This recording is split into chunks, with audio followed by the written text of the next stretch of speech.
आलू। देखो बच्चों, कक्षा 11वीं गणित का जो विषय है वो उसका पहला चैप्टर अपना समुच्चय से शुरू होता है। तो हमें सबसे पहले समुच्चय की अवधारणा सीखनी पड़ेगी कि समुच्चय वास्तव में होता क्या है। तो इसको सीखने के लिए हम कुछ प्रश्न आपसे कर रहे हैं और उनके उत्तरों में ही इसकी परिभाषा छिपी हुई रहती है।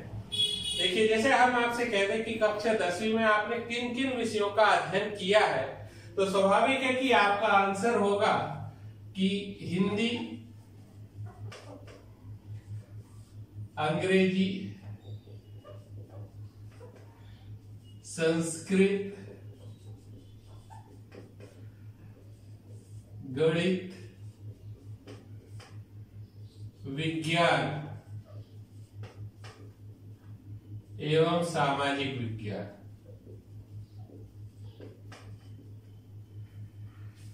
पर अगर हम इसमें आपसे पूछे कि आपका फेवरेट सब्जेक्ट कौन सा है, तो जब हम फेवरेट सब्जेक्ट की बात करेंगे तो कोई इसमें कहेगा कि हमारा फेवरेट सब्जेक्ट गणित है, कोई इसमें विज्ञान भी कह सकता है, किसी का अंग्रेजी भी फेवरेट सब्जेक्ट हो सकता है। तो देखिए, जब हम कोई प्रश्न ऐसा करें जिसका आंसर सभी लोग एक समान दे रहे हो, ये एक और उदाहरण ले लेते हैं। विश्व में ऐसी क्रिकेट टीमों का नाम बताइए जो विश्व कप खेलती है, तो आपका आंसर हो जाएगा, कुछ लोग कहें भारत, ऑस्ट्रेलिया, न्यूजीलैंड, ऐसे 10-12 देशों के नाम आप बता देंगे जो विश्व कप क्रिकेट खेलते हैं। पर जब आपसे ये प्रश्न किया जाए कि आपकी फेवरेट क्रिकेट टीम कौन सी है, तो फिर उस समय आप, बहुत सारे लोग इसमें से हो सकता है भारत को कहें, कुछ लोग ऑस्ट्रेलिया चुने, कुछ लोग वेस्ट इंडीज चुने।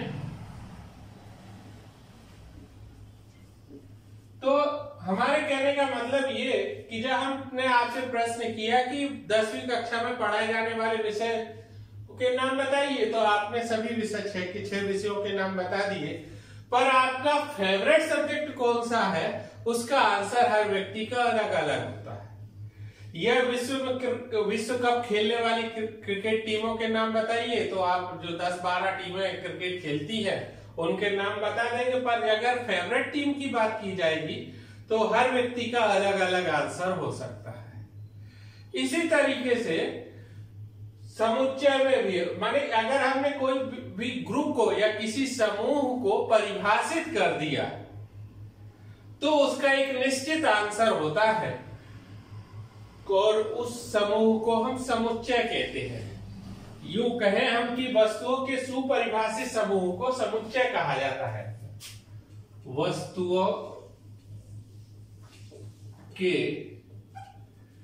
सुपरिभाषित समूह को समुच्चय कहते हैं। अब यहां पर दो शब्द आ रहे हैं, एक तो सुपरिभाषित और एक समूह शब्द आ रहा है। समूह से सभी लोग परिचित है। समूह, भीड़ भी एक समूह है, जानवरों का समूह हो सकता है, किसी भी तरीके के समूह हो सकते, वस्तुओं का समूह हो सकता है। पर अगर समूह को परिभाषित कर दिया जाए तो वही चीज समुच्चय कहलाने लगती है। जैसे हमने परिभाषित कर दिया सोफा सेट, तो जब हमने सोफा सेट कहा वैसे ही आपके दिमाग में पिक्चर बन गई होगी कि एक बड़ी सी चेयर होगी जिसमें 2 या 3 लोग बैठ सकते हैं, 2 सिंगल चेयर होंगी, एक बीच में सेंटर टेबल होगी। यह हमने कहा टी सेट, तो वैसे ही आपके दिमाग में एक और पिक्चर बन गई कि भाई एक ट्रे होगी, एक केटली होगी और 6 मग होंगे। तो समूह, समुच्चय का मतलब जो है किसी भी समूह को परिभाषित कर देना। और जब हम किसी भी समूह को परिभाषित कर देते हैं और उसका नाम लेते हैं तो वैसे ही हमारे दिमाग में उसकी इमेज बन जाती है, उसकी पिक्चर बन जाती है और हम समझ जाते हैं कि सर इन चीजों के बारे में बात कर रहे हैं। जैसे ही हमने आपसे यह प्रश्न किया था कि कक्षा 10वीं में आपने कौन कौन से विषय पढ़े हैं, तो आपने कहा कि हिंदी, इंग्लिश, संस्कृत, विज्ञान, गणित, सामाजिक विज्ञान। पर फेवरेट सब्जेक्ट अगर आपसे पूछ लिया तो ये परिभाषित नहीं है, इसकी परिभाषा हर एक की अलग अलग हो सकती है, क्योंकि किसी का जो है फेवरेट गणित हो सकता है, किसी का फेवरेट सब्जेक्ट विज्ञान हो सकता है, किसी का संस्कृत हो सकता है। तो इस तरीके से ये किसी की भी अवधारणा फेवरेट के लिए एक निश्चित नहीं हो सकती है, हर व्यक्ति की अलग अलग हो सकती है।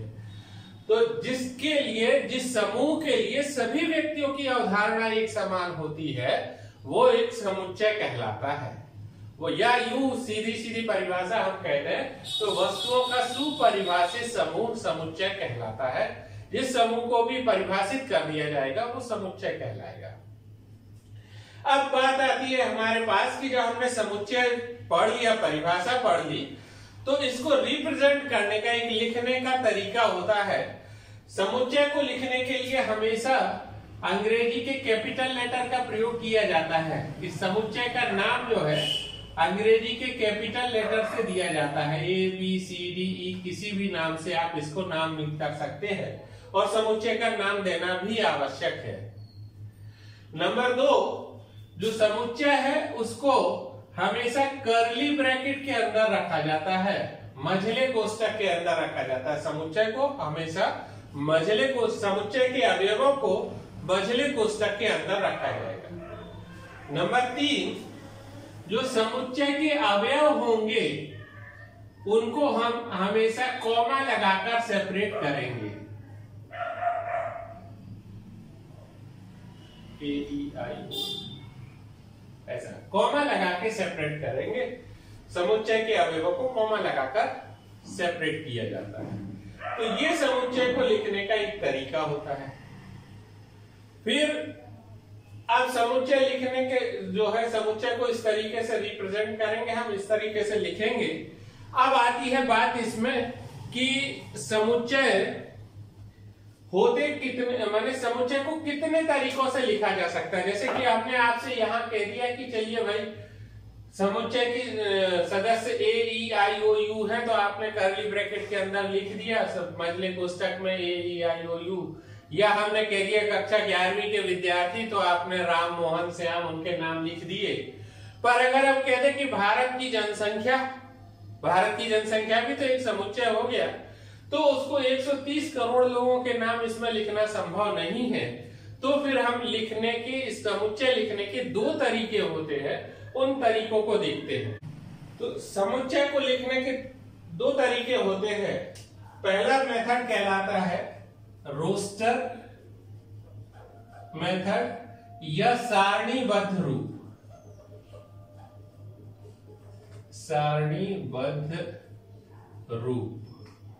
अब सारणीबद्ध रूप क्या कहलाएगा? जैसे हमें एक समुच्चय लिखना है, सपोज कीजिए कि कहा कि प्राकृत संख्याओं का समुच्चय, तो इसको हम इस तरीके से लिख सकते हैं। A बराबर 1 2 3 4, ये इस तरीके से हो गए।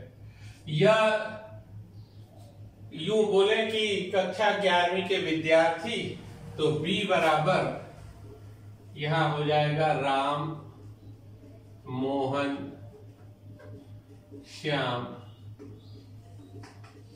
ये इस तरीके से। यानी हम समुच्चय के सदस्यों को या अवयवों को, इनको जो है हम इस समुच्चय के सदस्य या अवयव कहते हैं।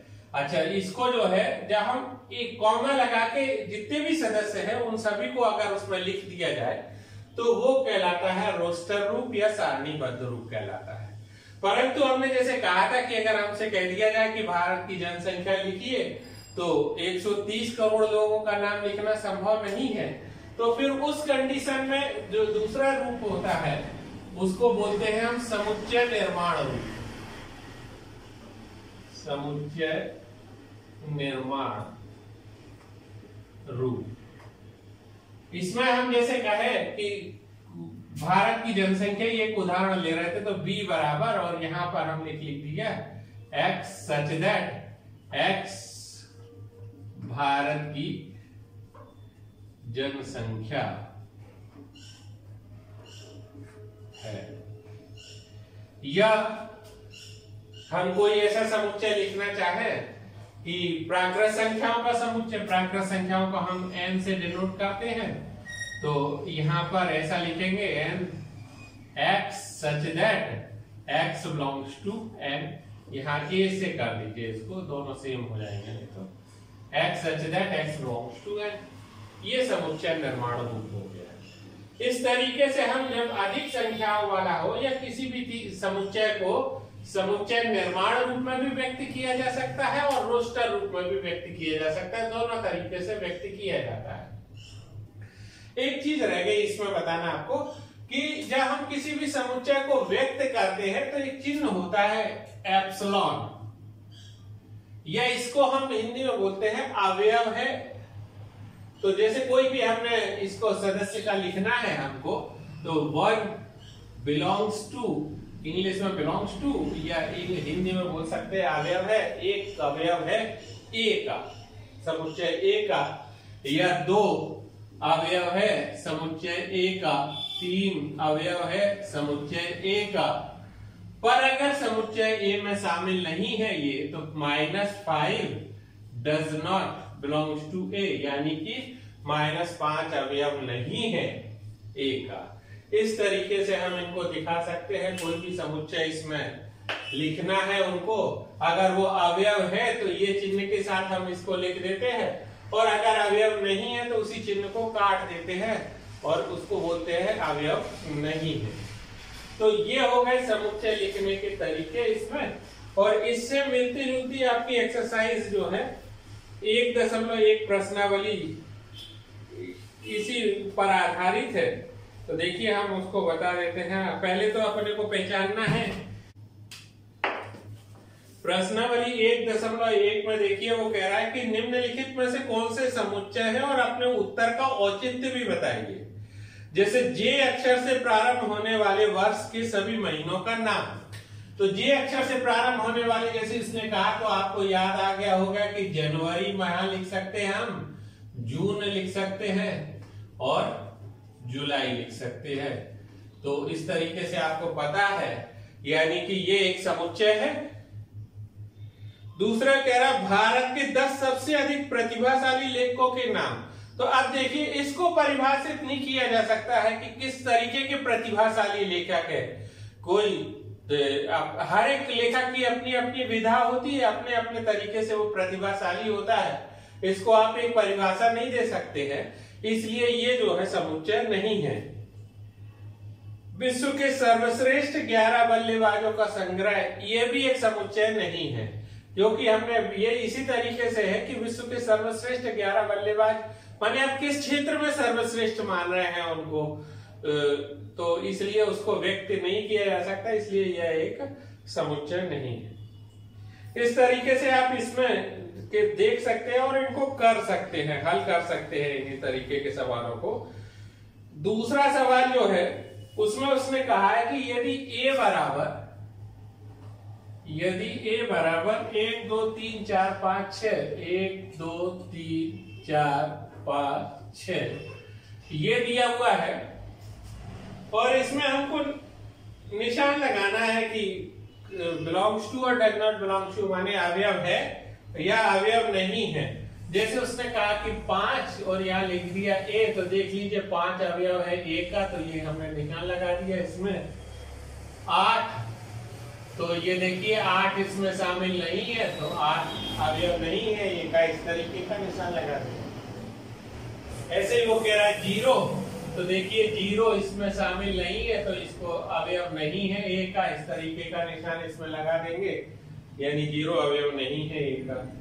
यह 10, तो 10 अवयव नहीं है ए का, ये करके इसको काट देते हैं। इस तरीके से हम जो है बाकी के रिक्त स्थानों की पूर्ति भी आप कर सकते हैं इसको इस तरीके से। क्वेश्चन नंबर 3 कह रहा है कि निम्नलिखित समुच्चयों को रोस्टर रूप में लिखिए। इसको भाई ये इसमें समुच्चय निर्माण रूप लिखा हुआ है और इसको रोस्टर रूप में लिखना है। जैसे पहला वाला है उसने लिखा है कि a equal to x such that x एक पूर्णांक है, x एक पूर्णांक है और -3 less than x less than 7, ये है। तो देखिए इसमें उसने क्या कहा, अपन को ये कहा कि a एक समुच्चय है, और समुच्चय कैसा है, पूर्णांक संख्याओं का समुच्चय है। मानिए इसमें सभी प्रकार की ऋणात्मक संख्याएं हो सकती हैं, धनात्मक संख्याएं हो सकती है, शून्य हो सकता है। तो इसमें देखिए हमने, और उसने कहा ऋण 3 छोटा है x से और 7 x छोटा है 7 से, तो इसमें आ जाएगा ऋण 2, ऋण 1, 0, 1, 2, 3, 4, 5, 6। इस तरीके से इसको कर सकते हैं हम। फिर दूसरा उसने कहा है कि x एक प्राकृत संख्या है जिसमें जो 6 से कम है, तो इसका उत्तर होगा b = x एक प्राकृत संख्या जो 6 से कम है, माने 1, 2, 3, 4, 5, ये इसके आंसर हो जाएंगे। इसी तरीके से हम एक और देख लेते हैं, जैसे इसमें बेटर शब्द के अक्षरों को उसने कहा है लिखने के लिए। तो देखिए इसमें जो है बेटर, ये इसकी स्पेलिंग होती है, और जब इसको हम समुच्चय के रूप में लिखेंगे तो देखिए इसमें BETR, कोई भी अक्षर को दोबारा नहीं लिखेंगे क्योंकि इसके अंदर दोबारा लिखने से उसका कोई महत्व नहीं रहता है। तो इसमें जो है सभी जो भी अक्षर है उनको एक ही बार लिखेंगे। तो बेटर है तो B लिख लिया, E लिख लिया, T लिख लिया, R लिख लिया। इस तरीके से हमारा ये तीसरा सवाल आप कर सकते हैं और हो जाएगा। देखिए आप इसके बाद जो है प्रश्न नंबर 4 जो है, इसको समुच्चय निर्माण रूप में लिखना है। समुच्चय निर्माण रूप में लिखना है माने कि उसने हमको दिया हुआ है a बराबर कहा है कि ये 3, 6, 9, 12। अब इनमें जब हम इनको समुच्चय निर्माण रूप में लिखने जाएंगे तो इनमें क्या गुण है ये आपको देखना पड़ेगा। जैसे ये जो संख्या लिखी है, ये 3 एकम 3, 3 दूनी 6, 3 3 9, 3 चौको 12, माने 3 का गुणज है। तो हम इसको ऐसे लिख सकते हैं x सच दैट, या लिख दीजिए x 3 का गुणज है, और क्या हो गया, x छोटा है बराबर है 12 से, ऐसा लिख सकते हैं इसको। दूसरा क्वेश्चन में उसने कहा 2, 4, 8, 16, 32। दूसरे में उसने कहा है 2, 4, 8, 16, 32। तो अब देखिए इसमें क्या है, ये 2 की घात 1 बराबर 2 है, 2 की घात 2 बराबर 4 हो गया, 2 की घात 3 बराबर 8 हो गया, 2 की घात 4 बराबर 16 हो गया, 2 की घात 5 बराबर 32 हो गया। तो इसको हम लिख सकते हैं ऐसे, b बराबर x such that x equal to 2 की घात n, जहां n छोटा है बराबर है 5 से। ये देखिए घात 1, 2, 3, 4, 5 या तो 1 से छोटी है, और साथ में x बिलोंग्स टू n, या n बिलोंग्स टू। इस तरीके से आप इस सवाल के शेष सवालों को भी आप हल कर सकते हैं, और ये प्रश्नावली आसानी से आप हल कर सकते हैं। अगले सवालों के लिए अपन नेक्स्ट वीडियो में देखेंगे।